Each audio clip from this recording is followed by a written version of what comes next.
तो एक्सरसाइज 8.1 है, question number 12। हम भी पढ़ते हैं, आप भी देखिए अपनी अपनी बुक्स में। लिखा हुआ है प्रथम चतुर्थांश में वृत्त x square plus y square is equal to 4 एवं रेखाओं x is equal to 0, x is equal to 2 से घिरे क्षेत्र का क्षेत्रफल आपको ज्ञात करना है। और उसके लिए ये 12 और 13 तो दो क्वेश्चन आपके ऑप्शनल क्वेश्चन है, तो उसमें ऑप्शंस भी दिए गए हैं। तो मैं पहले नोट कर लेता हूं कि क्या क्या चीज हमको गिवन है।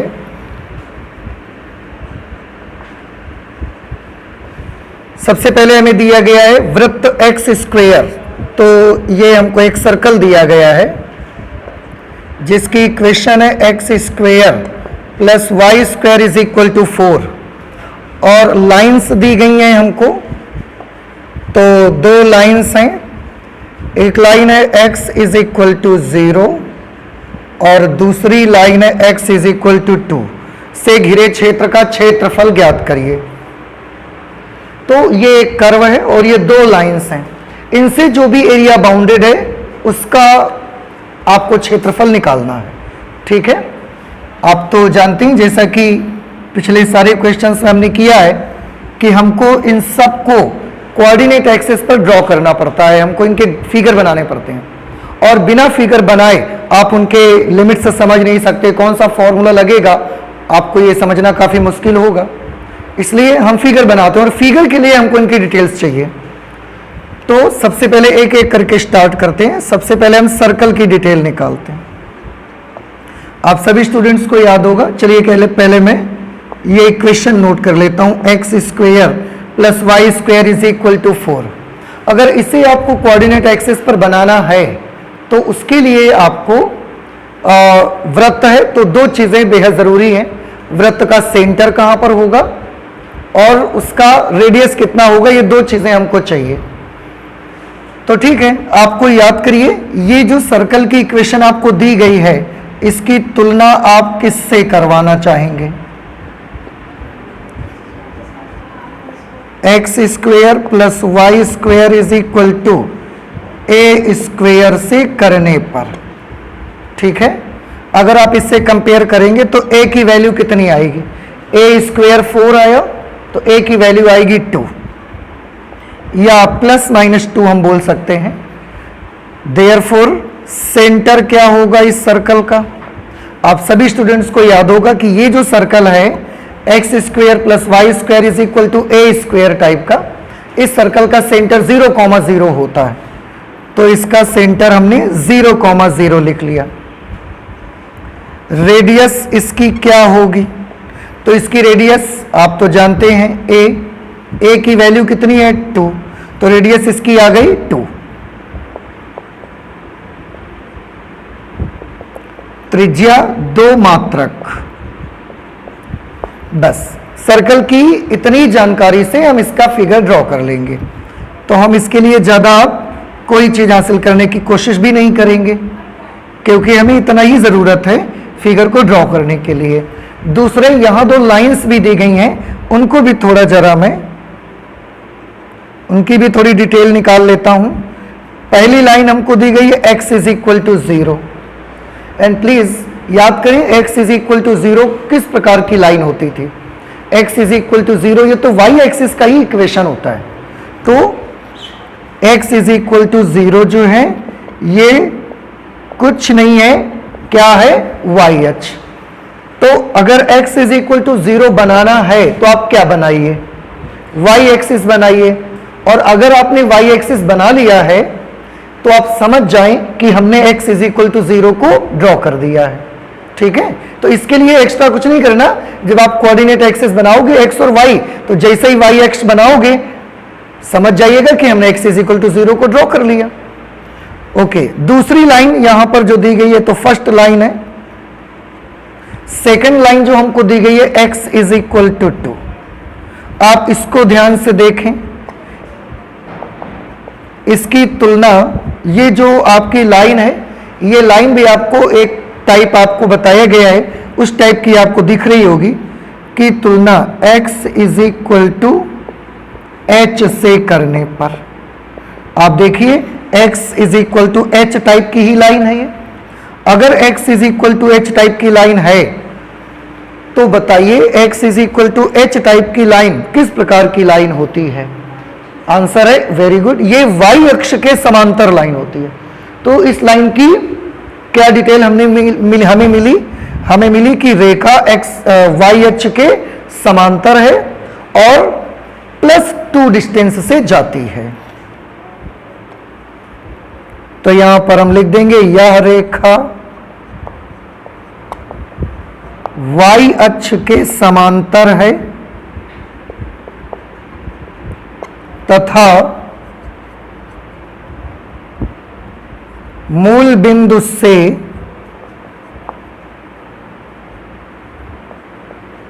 +2 दूरी से गुजरती है। ये हमको इसकी जानकारी मिली।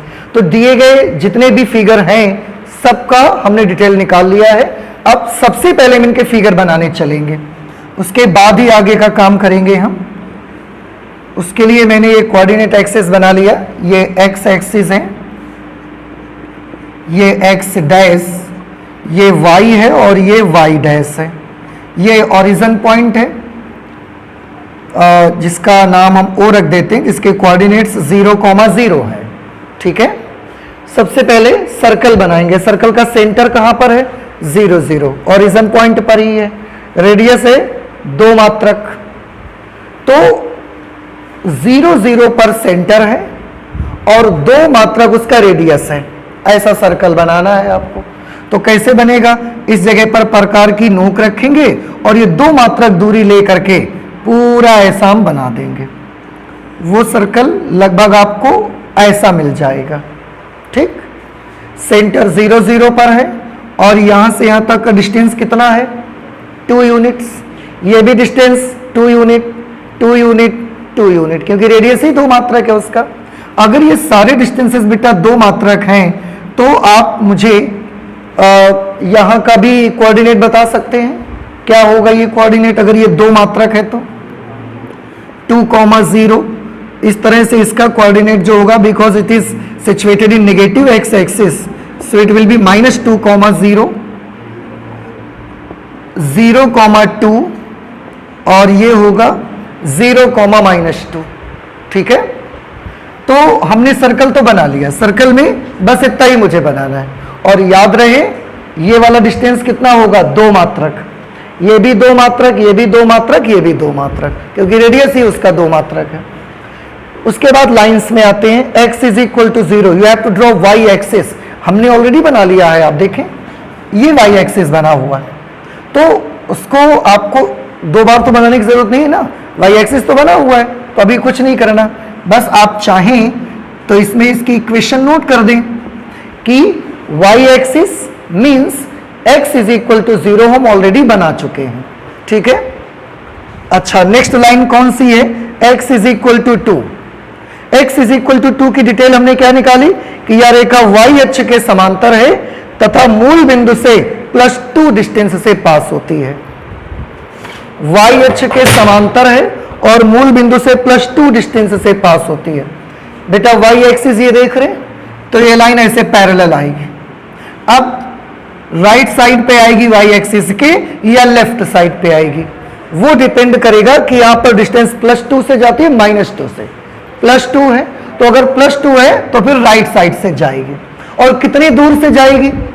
2 मात्रक दूरी से जाएगी। अब ध्यान से देखिएगा, y अक्ष के समांतर खींचना है मुझे लाइन और पॉजिटिव डायरेक्शन पे 2 यूनिट डिस्टेंस से जाना है। 2 यूनिट डिस्टेंस कहां पर है? यहां पर ध्यान से देखें, सर्कल का रेडियस भी तो 2 ही यूनिट है। इसका मतलब है 2 यूनिट डिस्टेंस इस पॉइंट पर पड़ता है आकर के, और लाइन भी यहीं से गुजरती है। तो बना लेते हैं फिर। y अक्ष के समांतर 2 मात्रक से जो लाइन जाएगी वो हमको बनाना है। y अक्ष के समांतर ये देखिए जो लाइन 2 मात्रक दूरी से जाएगी वो हमने ये बना लिया। इसमें ये x इज इक्वल टू 0 हो गई लाइन और ये है x इज इक्वल टू 2। ठीक है, तो x इज इक्वल टू 0 और x इज इक्वल टू 2 हमने बना लिया। सर्कल भी बन गया है, x is equal to 0, x is equal to 2 भी बन गया है। अब क्वेश्चन में क्या पूछा जा रहा है? क्वेश्चन में पूछा जा रहा है प्रथम चतुर्थांश में वृत्त x square plus y square is equal to 4 एवं रेखाओं x is equal to 0, x is equal to 2 से घिरे क्षेत्र का क्षेत्रफल आपको ज्ञात करना है। अब आप ध्यान से देखें, यहां पर सबसे पहली कंडीशन क्या है? पहले चतुर्थांश में ही आपको रहना है, क्योंकि क्वेश्चन में सीधा बोला है प्रथम चतुर्थांश में। प्रथम चतुर्थांश के अलावा और कहीं नहीं जाना है आपको। x is equal to 2, y axis के पैरेलल है और इसका रेडियस भी 2 ही मात्रक है, तो ठीक है, ये लाइन इसकी टेंजेंट होगी। आप चाहें तो इसको आप लिख सकते हैं टेंजेंट ऑफ सर्कल। ये वृत्त की स्पर्श रेखा भी हो जाएगी। और अब आप ध्यान से देखें कौन सा एरिया आपको चाहिए, उसमें वृत्त भी होना चाहिए। Line x is equal to 0, line x is equal to 2, सारी चीज शामिल होनी चाहिए। अब आप देखें कौन सा ऐसा हिस्सा है, तो मैं आपको बताता हूं, ये वाला वो हिस्सा है बेटा, ये वाला आप देख रहे हैं। और दूसरी कंडीशन क्या रख दी है उन्होंने कि पहले चतुर्थांश में भी होना चाहिए। अगर प्रथम चतुर्थांश में होने की शर्त ना होती तो हमारा टोटल जो रिक्वायर्ड रीजन होता, अभीष्ट क्षेत्र होता, वो ये वाला भी होता और ये वाला भी होता। क्योंकि आप देख सकते हैं ये पूरा का पूरा हिस्सा वृत्त x is equal to 0 line और x is equal to 2 line के बीच में ही पड़ रहा है, देख रहे हैं। लेकिन क्योंकि यहां पर एक शर्त और लगी हुई है कि क्षेत्र, उसी क्षेत्र का एरिया आपको चाहिए जो क्षेत्र प्रथम चतुर्थांश में है। इसका मतलब आपको सिर्फ इतने हिस्से का एरिया चाहिए। और ये वाला क्षेत्र आप देख सकते हैं वृत्त भी है इसमें, x इज इक्वल टू 0 भी इसमें शामिल है और x इज इक्वल टू 2 के इधर भी है ये हिस्सा। तो बस इसी का क्षेत्रफल हमको चाहिए। हम चाहें तो यहां पर अभीष्ट क्षेत्र लिख सकते हैं। अभीष्ट क्षेत्र कौन सा होगा, इसका कुछ नाम रख देते हैं A, B, तो आप समझ गए होंगे कौन सा क्षेत्र अभीष्ट ये वाला है। मैं इसको छायांकित कर देता हूं ऐसे। This is the required region जिसका हमें एरिया फाइंड करना है। तो अभीष्ट क्षेत्रफल हो गया आकृति OABO, OABO, बस इसी का मुझे एरिया चाहिए। यही हमारा अभीष्ट क्षेत्र है। तो अब हम अभीष्ट क्षेत्र का क्षेत्रफल भी निकाल लेते हैं। अभीष्ट क्षेत्र का क्षेत्रफल, अभीष्ट क्षेत्र का क्षेत्रफल यानी कि आकृति OABO का क्षेत्रफल चाहिए। आकृति OABO का क्षेत्रफल, अभीष्ट क्षेत्र के क्षेत्रफल को हम A से डिनोट कर लेते हैं। आकृति OABO का क्षेत्रफल, अब आप ध्यान से देखें, OABO का क्षेत्रफल, इस वाले हिस्से का एरिया हमको चाहिए। और हम देख रहे हैं कि इस क्षेत्र में x अक्ष भी इन्वॉल्व है, y एक्सिस भी इन्वॉल्व है। इस वाले फिगर का एरिया फाइंड करने में आज हमें एक सुविधा ये है कि हम चाहें तो इसको y एक्सिस की ओर से निकाल लें या हम चाहें तो x एक्सिस की ओर से हम इसको पता लगा लें। ठीक है, अब जैसे आपको सुविधा लगती है वैसे हम लोग कर लेते हैं। तो x एक्सिस की ओर से ही हम इसको कैलकुलेट कर लेते हैं। अगर x एक्सिस की ओर से कैलकुलेट करेंगे तो आपको ये ऊर्ध्वाधर पट्टियां बनानी पड़ेंगी इस पे। तो यहां पर कैसी स्ट्रिप्स हमने बनाई हैं, वर्टिकल स्ट्रिप्स हमने बनाई हैं। अब वर्टिकल स्ट्रिप की यहां पर जो हर वर्टिकल स्ट्रिप बनेगी उसकी चौड़ाई हमने मान ली dx है। अब इसके लिए एरिया का कौन सा फॉर्मूला यूज होगा, इंटीग्रेशन ऑफ, क्योंकि पट्टियां ऊर्ध्वाधर बनी हुई हैं, x अक्ष पर जो चौड़ाई है वो dx है, इसलिए जो फॉर्मूला लगेगा that will be y into D x. ठीक है, अगर y इंटू डी एक्स है तो ये y की वैल्यू कहां से लानी रहेगी हमको। अब आप ध्यान से देखें, इस पट्टी की रास्ते में चलते जाइए। अब रास्ते में जब चलेंगे तो ये किसके नीचे का एरिया है, आप देखेंगे इस कर्व के नीचे का एरिया है ऐसा। तो वक्र से ही मुझे y का मान निकाल के लाना है, कर्व से ही मुझे y की वैल्यू चाहिए। अब दूसरी और चीज कि लिमिट्स क्या होंगी इसमें, तो लिमिट्स dx लगा हुआ है, x एक्सिस से ही लिमिट लाएंगे और x की वैल्यूज ही लानी है आपको। तो चलिए देखते हैं कि ये जो भी फिगर है जिसका भी एरिया हम फाइंड कर रहे हैं वो फिगर x एक्सिस पे कहां से स्टार्ट हुआ कहां पे खत्म हुआ। x एक्सिस की ओर चलना है, dx है ना, तो यहां से यहां तक आप ध्यान से देखें, जब हम ऐसे x एक्सिस की ओर चलते जा रहे थे तो ये वाला हिस्सा यहां से स्टार्ट हुआ था और चलते गए यहां पे खत्म भी हो गया। इसके आगे नहीं मिल रहा है, इसके पीछे भी नहीं है। तो यहां से स्टार्ट हुआ और यहां पे खत्म। यहां पर जो बिंदु होगा उसका भुज लोअर लिमिट बनेगी, यहां पर जो बिंदु होगा उसमें x की वैल्यू अपर लिमिट बनेगी। So the limits will be from 0 to 2। नहीं समझ में आया?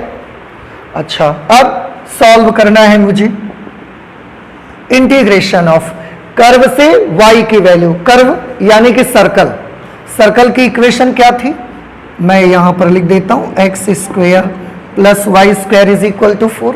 यहां से अगर आपसे मैं बोलूं कि y की वैल्यू आप मुझे निकाल के बताइए, ये कर्व है, y की वैल्यू आप निकालिए। हाँ, तो आप यहां से निकाल सकते हैं y square is equal to 4 minus x square means y is equal to plus minus under root 4 minus x square. अब इसमें बात यह आती है कि y की वैल्यू तो प्लस माइनस दो तरह की है, हम कौन सी वाली लेनी चाहिए हमको, क्या मुझे पॉजिटिव लेनी चाहिए या नेगेटिव। तो मैंने देखा कि जो मेरा रिक्वायर्ड रीजन है this is situated above the x axis, x axis के ऊपर है, और अगर एक्स एक्सिस के ऊपर है तो पॉजिटिव ही हमको लेना चाहिए। तो हम पॉजिटिव वैल्यू यहां से नोट कर लेते हैं, under root 4 minus x square, ये y की जगह पर आ गया, और उसके बाद मुझे क्या लेना है dx from 0 to 2।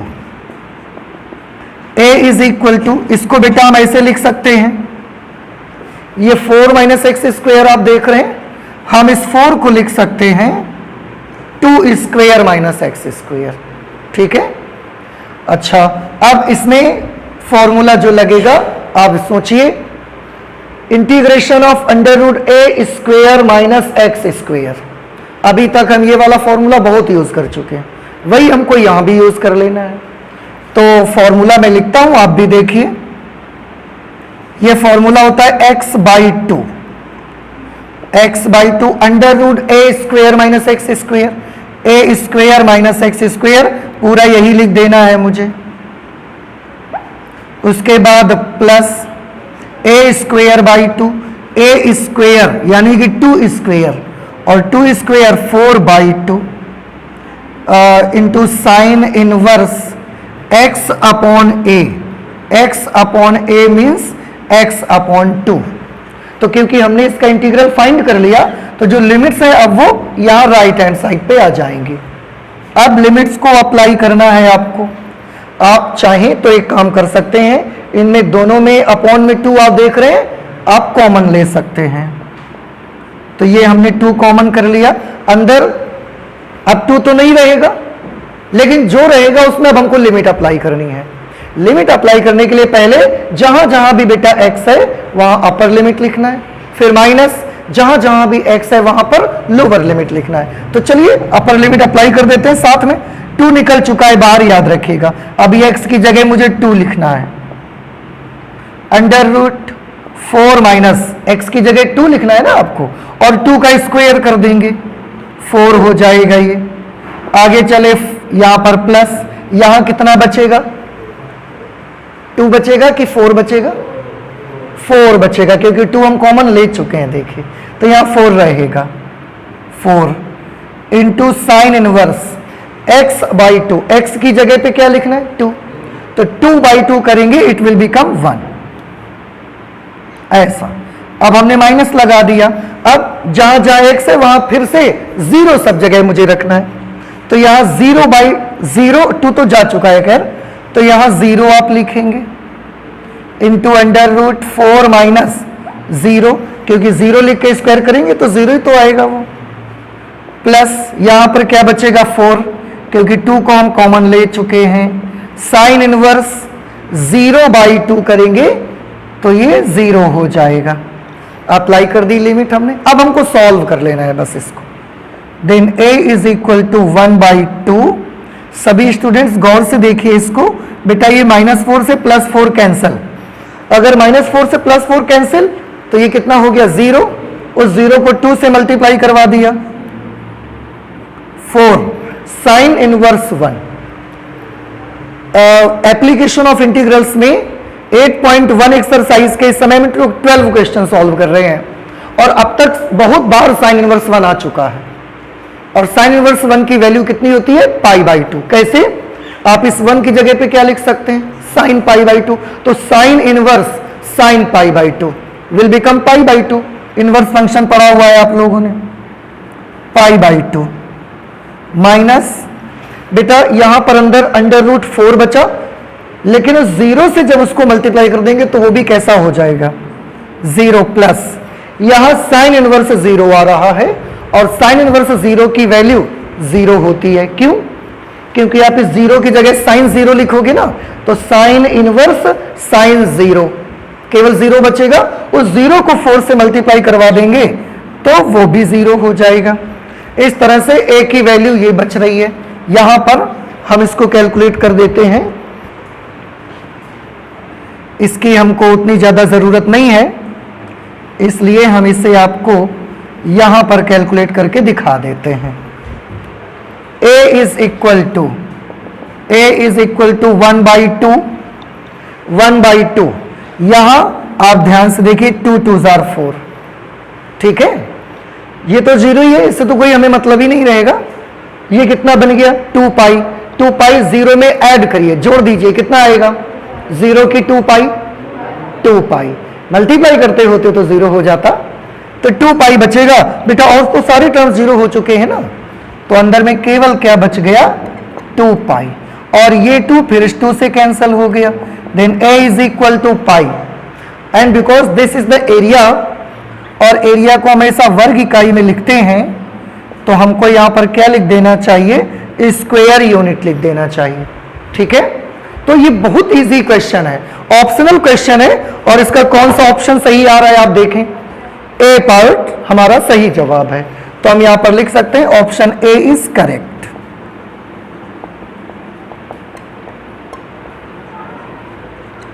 Option A is correct. एक छोटी सी चीज मैं और आपको बताना चाहता हूं, आप सभी लोग गौर से देखिए, ठीक है, ध्यान से।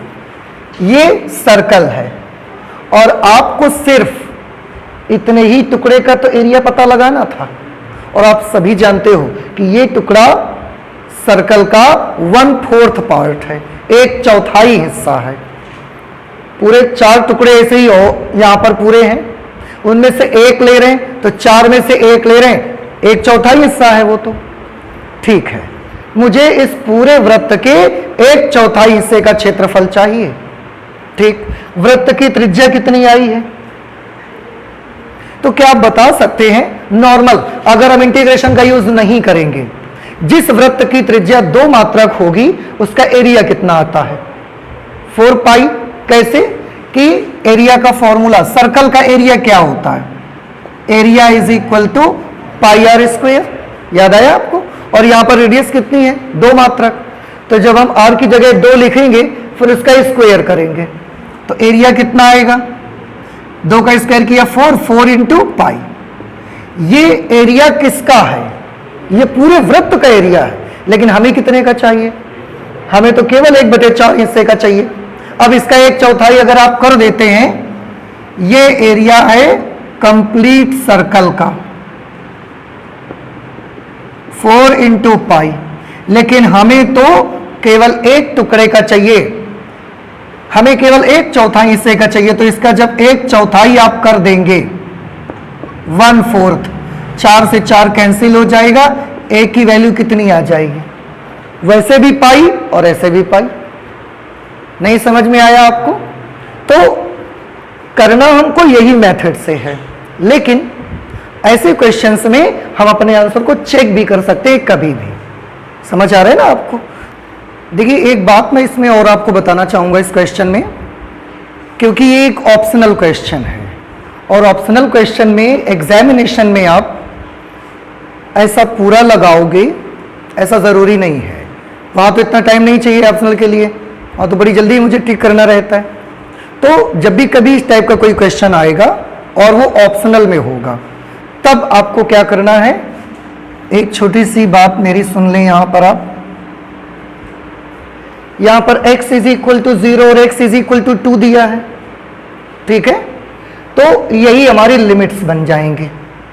अब लिमिट क्योंकि x एक्सिस से है, इसका मतलब है कि पक्का dx कहां पे लिया, dx जो होगा मतलब पट्टियां ऊर्ध्वाधर बनाई गई हैं, और पट्टियां अगर ऊर्ध्वाधर बनाई गई हैं तो एरिया के लिए सीधे आप फॉर्मूला यूज करिएगा y dx फ्रॉम 0 to 2। समझ आया आपको? फिर से एक बार सुन लें कि x इज इक्वल टू 0 और x इज इक्वल टू 2 के बीच इस कर्व से घिरा हुआ एरिया आपको पता लगाना है। तो x इज इक्वल टू 0 और x is equal to 2, this will be your lower limit and upper limit. तो लोअर लिमिट 0, अपर लिमिट 2, और ये लिमिट्स हमने कहां से ली हैं, x एक्सिस से। अगर लिमिट हमने x एक्सिस से ली है तो आपको समझ जाना चाहिए कि हमने पट्टियां कैसी बनाई होंगी, ऊर्ध्वाधर, और ऊर्ध्वाधर के लिए कौन सा फॉर्मूला, y dx। या इससे भी और सिंपल आप मन में बना लीजिए कि अगर x एक्सिस की लिमिट है तो y dx फॉर्मूला लगाना है। y एक्सिस में लिमिट होंगी तो क्या लगाएंगे, x dy, और इसी से कैलकुलेट करके बस आपको आंसर निकाल के टिक कर देना है। वहां पर इतना बड़ा आपको नहीं करना है, लेकिन हमने बेसिक इसलिए बताया है ताकि आपको पूरी चीज अच्छे से समझ में आ जाए। क्वेश्चन नंबर 13 पे बेटा मैं भी क्वेश्चन पढ़ता हूं, आप भी अपनी बुक्स में देखिए।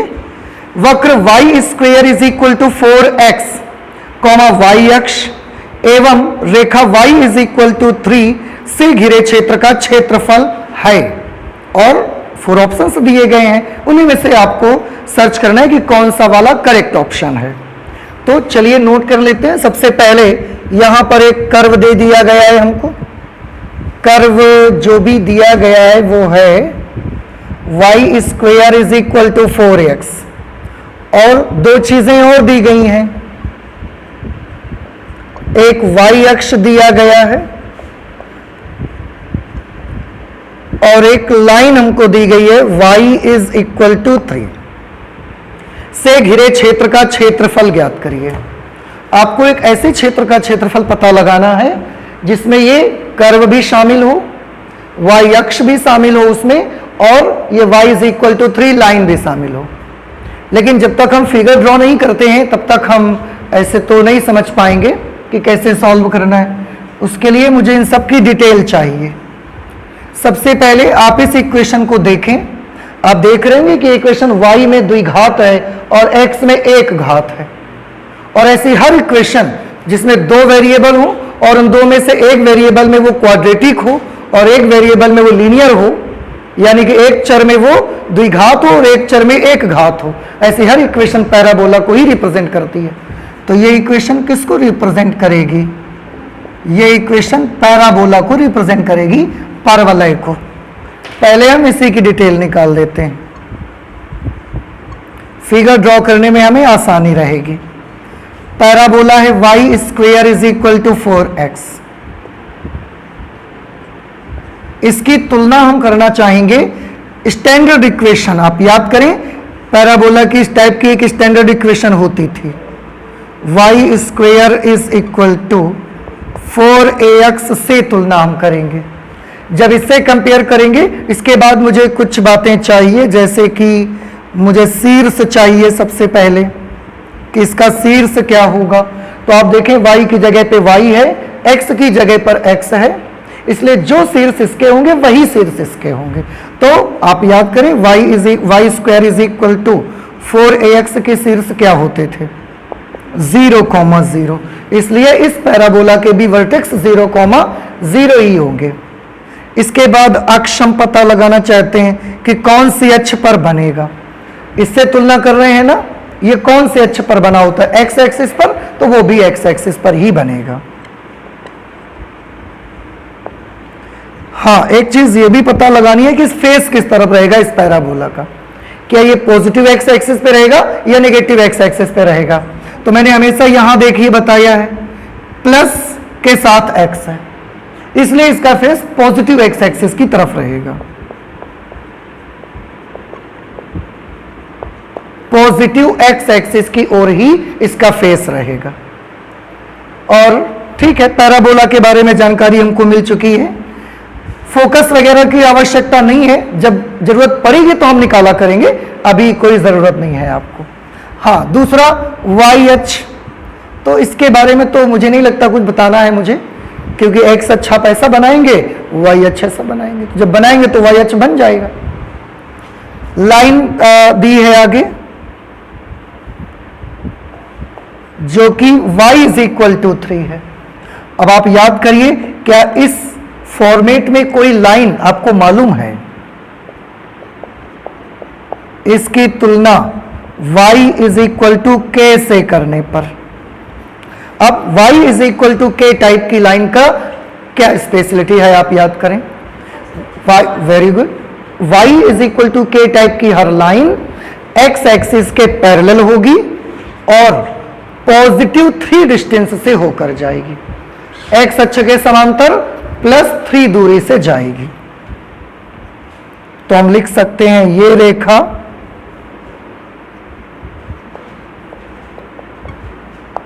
x अक्ष के समांतर है तथा प्लस 3 दूरी से गुजरती है। ठीक, सबकी डिटेल पता लगा ली। अब हम सीधे डायग्राम पे आ सकते हैं। फिगर अब ड्रॉ कर लेते हैं हम इसका। ये एक्स एक्सिस है, ये नेगेटिव एक्स एक्सिस, यहां ये वाई और ये वाई डैश। ये ओरिजिन पॉइंट है O, जिसके कोऑर्डिनेट 0,0 होते हैं। इतना तो नॉर्मल है, ये तो बना लिया हमने। अभी पैराबोला में आते हैं। शीर्ष क्या है बेटा इसका? 0,0, तो शीर्ष 0,0 है और फेस पॉजिटिव एक्स एक्सिस की तरफ होगा। तो शीर्ष 0,0 यहां पर है और फेस ऐसा पॉजिटिव एक्स एक्सिस तरफ होगा, तो ये पैराबोला ऐसा बनेगा। और ये शीर्ष कहां पर इसका आएगा? ओरिजिन पॉइंट पे 0,0 पर, ऐसे। ठीक रहेगा, फेस पॉजिटिव एक्स एक्सिस की तरफ हो गया और शीर्ष 0,0। इस परवलय की हम इक्वेशन लिख देते हैं, y square is equal to 4x। बन गया परवलय, बस। इसके बाद y अक्ष की बात आती है, हमने ऑलरेडी बना के रखा है, आप देख रहे हैं। नहीं बनाया हमने, ये बनाया है, देखो। ठीक है, इसके बाद नेक्स्ट लाइन है y इज इक्वल टू 3 बनानी है। तो इसकी खास बात क्या है कि x अक्ष के समांतर है और प्लस 3 दूरी से गुजरती है। x अक्ष के समांतर, दिस इज x एक्सिस, इसके समांतर तो लाइन तो ऐसे ही बनेगी। अब पॉजिटिव 3 डिस्टेंस से जाती है, तो पॉजिटिव 3 के लिए मैं इस लाइन को ऊपर ले जाऊं ऐसा, या x एक्सिस के नीचे लेके आऊं ऐसा। ऊपर ले जाना चाहिए हमको, क्योंकि प्लस 3 डिस्टेंस से जा रही है। अगर माइनस 3 डिस्टेंस से जाती फिर हम इसको नीचे ले आते। ठीक है, तो इसको 1 मान लो, 2 मान लो, 3 मान लो। यहां से लाइन गुजरती है, पास कर देते हैं यहां से लाइन को।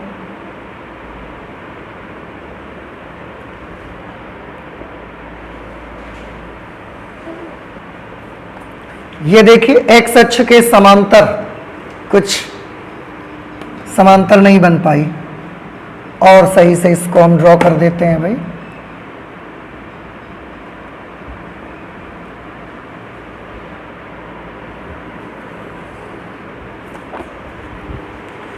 तो ये लाइन है एक्स एक्सिस के पैरेलल और प्लस 3 डिस्टेंस से जा रही है। इसकी इक्वेशन क्या थी? y is equal to 3। और देखिए प्लस 3 डिस्टेंस से जा रही है ना, तो 1 2 3 डिस्टेंस यहां पर है, इसलिए क्या आप बता सकते हैं इस पॉइंट का कोऑर्डिनेट क्या होगा? 0,3, क्योंकि ये y एक्सिस पर है और डिस्टेंस भी इसका 3 है। ठीक, बना लिया हमने। यहां पर कुछ इंटरसेक्शन पॉइंट्स हैं, उनके नाम रख देते हैं। A, इसका नाम रख देते हैं हम B। ठीक, तो फिगर तो हमने बना दिया। अब हमको कौन से हिस्से का एरिया चाहिए? मैं क्वेश्चन एक बार और पढ़ता हूं और पता लगेगा हमको। लिखा हुआ है वक्र y square is equal to 4x, तो y square is equal to 4x, तो ये कर्व हो गया। y एक्सिस, ये y एक्सिस हो गई। एवं रेखा y इज इक्वल टू 3, एवं रेखा y इज इक्वल टू 3, ये y इज इक्वल टू 3 हो गई। इनके बीच में जो एरिया बाउंडेड होगा ना, जो रीजन इसके बीच में घिरा होगा, उसी का हमको क्षेत्रफल चाहिए। अब आप देखिए कौन सा हिस्सा ऐसा है जो इन तीनों से बाउंडेड है। क्या ये वाला हिस्सा ऐसा है? नो। ये वाला, ये है ऐसा, ये है, यहां पर, यहां कहीं पर है? कहीं नहीं है। ये है क्या? ये है। क्यों? क्योंकि इसमें कर्व भी है, y एक्सिस भी है, और ये y is equal to 3 line भी है। So this is our required region, और इसी का एरिया हमको फाइंड आउट करना है। हम इसको शेड कर लेते हैं थोड़ा, यही मुझे एरिया चाहिए। तो सबसे पहले हम उसको नोट कर लेते हैं कि अभीष्ट क्षेत्र कौन सा है। अभीष्ट क्षेत्र का मतलब क्या होता है? वो वाला क्षेत्र जिस क्षेत्र का क्षेत्रफल हमको ज्ञात करना है, उसको हम अभीष्ट क्षेत्र बोलते हैं। रिक्वायर्ड रीजन कौन सा है? रिक्वायर्ड रीजन आकृति O, A, B और सीधे इधर आ जाइए O। ठीक, आकृति O, A, B, O, ये हमारा अभीष्ट क्षेत्र है, और इसी का क्षेत्रफल हमको ज्ञात करना है भाई। ठीक, कैसे ज्ञात करेंगे? अब ध्यान से देखें आप इसे। ये जो बेटा रीजन है, जो क्षेत्र है, इस क्षेत्र में आप देख रहे हैं y एक्सिस इन्वॉल्व है, x एक्सिस का कोई इन्वॉल्वमेंट नहीं है। अगर इसमें y एक्सिस इन्वॉल्व है, x एक्सिस का इन्वॉल्वमेंट नहीं है, तो आप y अक्ष की तरफ से एरिया निकाल सकते हैं, कोई प्रॉब्लम नहीं है। देखिए इसके पिछले वाला फिगर जो हमने बनाया था, उसमें कौन सा एक्सिस इन्वॉल्व था? दोनों, x एक्सिस भी था, y एक्सिस भी था। तो वहां पर हमारी मर्जी थी, हम y एक्सिस से निकाल लें या हम x एक्सिस से निकाल लें। तो हमने x एक्सिस की तरफ से निकाल दिया था। आज हमारे पास बाउंडेशन है, क्योंकि ये केवल y एक्सिस इन्वॉल्व है, इसमें एक्सिस इन्वॉल्व नहीं है, तो मजबूरी है कि मुझे y अक्ष की तरफ से ही क्षेत्रफल निकालना ही पड़ेगा। अगर y अक्ष की तरफ से निकालना पड़ेगा तो उसमें हमको पट्टियां कैसी बनानी पड़ेंगी? क्या हमको ऐसी पट्टियां बनानी चाहिए ऊर्ध्वाधर, या हमको ऐसी क्षैतिज पट्टियां बनानी चाहिए? क्षैतिज पट्टियां बनानी चाहिए, तभी तो ये y अक्ष तक ऐसे चली जाएंगी। और हमने मान लिया जितनी पट्टियां बनी सबकी चौड़ाई कितनी है? dy। तो हमने ये कैसी स्ट्रिप बनाई? क्षैतिज पट्टियां, हॉरिजॉन्टल स्ट्रिप्स। अगर हॉरिजॉन्टल स्ट्रिप बनाई है तो एरिया का फॉर्मूला क्या होगा?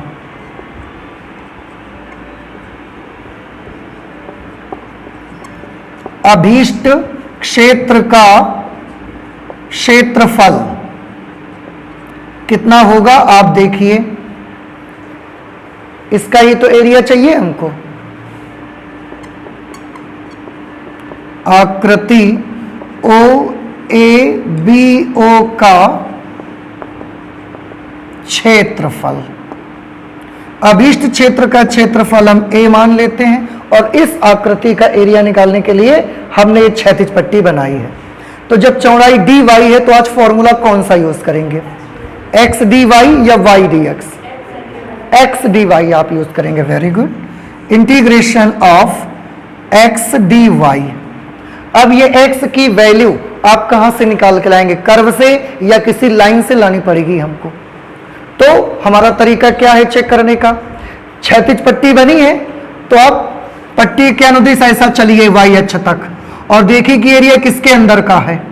इस कर्व के ही नीचे का तो है ऐसे करने पर, तो कर्व से ही मुझे y की वैल्यू चाहिए।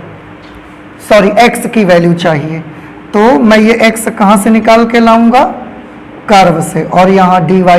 ठीक, अब लिमिट भी बता दीजिए जरा, दो बातें बताइए, लिमिट कौन से अक्ष से लाएंगे और किसकी वैल्यू लाएंगे, y एक्सिस से और y की वैल्यू। ठीक है, तो y एक्सिस पर हम चलते हैं यहां से ऐसा यहां तक, हमने देखा y एक्सिस पर इसके नीचे ये वाला एरिया नहीं है और इसके ऊपर नहीं है, केवल यहां से यहां तक y अक्ष पर जब हम चले तो यहां से एरिया स्टार्ट हुआ और चलते गए यहां पर एरिया खत्म हो गया, इसके आगे नहीं जा रहा, इसके नीचे भी नहीं है, तो यहां से स्टार्ट और यहां पे खत्म।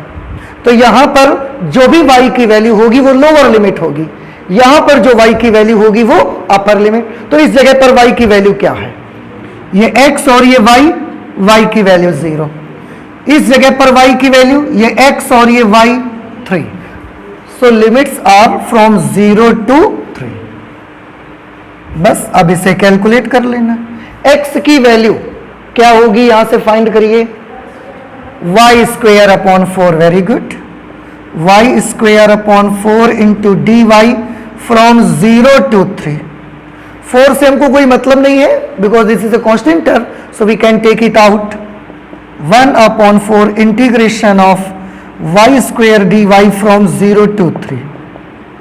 आप सभी स्टूडेंट्स को याद होगा y स्क्वेयर का इंटीग्रल क्या होगा, यहां पर वही फॉर्मूला लगेगा जो कि x to the power n का हमने बनाया था, x to the power n plus 1 upon n plus 1, उससे अगर फाइंड आउट करेंगे तो y to the power 2 plus 1 3 upon 2 plus 1 3, limits from 0 to 3। और सॉल्व करिए, लेफ्ट हैंड साइड पे एरिया ऑफ रिक्वायर्ड रीजन है। हाँ, एक काम और कर ले, ये 3 कांस्टेंट है, इसको भी बाहर आप ले लें, तो 3 को 4 से मल्टीप्लाई करेंगे कितना हो जाएगा 12, तो 1 अपॉन 12। अब अंदर क्या बचा, y क्यूब, इस पे लिमिट अप्लाई कर देते हैं अब हम, पहले y की जगह पे क्या लिखेंगे 3, तो हो गया 3 cube, sorry 3 cube minus y की जगह आप 0 लिख देंगे तो क्या हो जाएगा 0 क्यूब। क्लियर, 3 तो ऑलरेडी बाहर आ चुका है, ये 1 अपॉन 12 इंटू, बेटा इसका तो कोई मीनिंग ही नहीं है क्योंकि वो 0 है तो उससे हमें कोई मतलब नहीं, 3 का क्यूब हमने कर दिया 27 27, तो वो 27 यहां पर आ गया। अब आप इसको थोड़ा सा कैलकुलेशन कर सकते हैं, 3 9s are 27 and 3 4s are 12, 9 upon 4 area है इसलिए हम इसको क्या लिख देंगे स्क्वायर यूनिट, वर्ग इकाई। तो ये जिसका भी एरिया आपको चाहिए था वो 9 अपॉन 4 स्क्वायर यूनिट है, और इस तरह से आप ऑप्शन में चेक करेंगे तो ऑप्शन बी इज करेक्ट।